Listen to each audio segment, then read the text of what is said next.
Next question.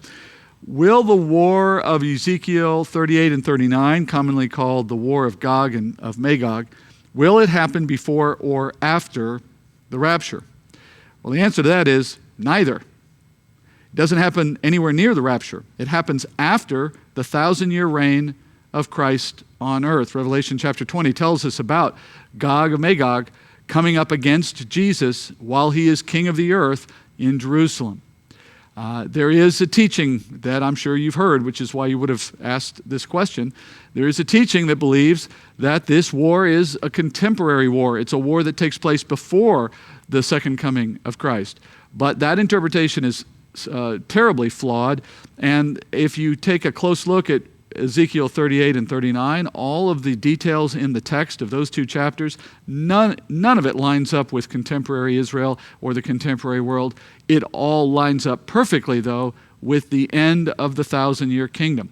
If you're interested in that breakdown in detail, then I send you to our Ezekiel study online. Just go listen to chapters 38 and 39, and you'll hear the full explanation, in which I also explain how the current view that's often given for this war being something that happens now, I also show how that current view is completely inconsistent with what is written in Ezekiel 38 and 39. And I realize there are some very wise, learned men who would disagree with me on this, but I will tell you, this is one of those examples in which common thinking, or we could say conventional thought, has overtaken good biblical scholarship, and now to counter that conventional thinking will leave you feeling very exposed, very on the outside, and you risk the scorn of a lot of other academics who view this differently. And as a result, I think that we have seen increasingly people just continuing to repeat the conventional thought on this question rather than letting the scriptures speak for themselves.